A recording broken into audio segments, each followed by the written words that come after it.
எடுத்து வச்சுக்கோங்க. ஒரு கடாய் வச்சுக்கோங்க. 2 ஸ்பூன் ஆயில் சேருங்க. 1 டீஸ்பூன் சீரகம் சேர்த்து பொரிஞ்சதும் ஒரு லார்ஜ் ஆனியன் எடுத்து பொடிசாக நறுக்கி அதோட சேர்த்துக்கோங்க.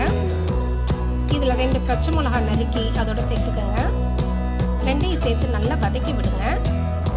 நல்லா வதங்கியதும் ஒரு 1/2 teaspoon turmeric powder, 1 spoon chilli powder, 1 1/2 spoon coriander powder add பண்ணுங்க. நல்லா அந்த எண்ணெயில் நல்லா வதக்கி விட்டுருங்க.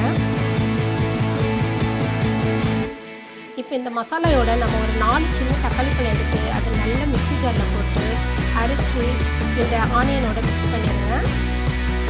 அது நல்லா கிண்டி விட்டுட்டு நமக்கு தேவையான 1/2 டீஸ்பூன் சால்ட் இதோட ஆட் பண்ணிக்கோங்க. நல்லா மிக்ஸ் பண்ணிடுங்க.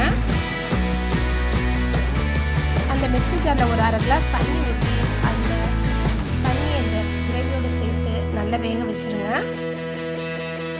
இப்போ எக்குகளை ஒரு ஃபோர்க் வச்சு நல்லா குத்தி விடுங்க. அப்போ தான் நம்ம அந்த கிரேவியில் போடும்போது மசாலா அந்த எக்குக்குள்ளே இறங்கும்.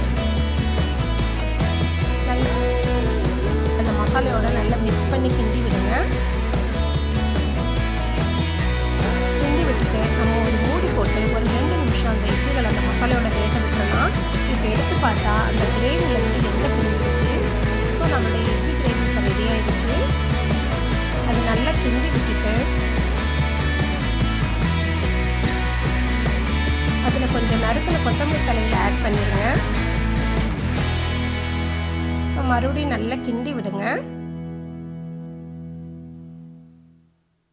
இது ரொம்ப சிம்பிளான ஒரு ரெசிபி தான், பட் ரொம்ப டேஸ்ட்டாக இருக்கும். ரைஸோட சப்பாத்தியோட நீங்கள் இதை சர்வ் பண்ணலாம்.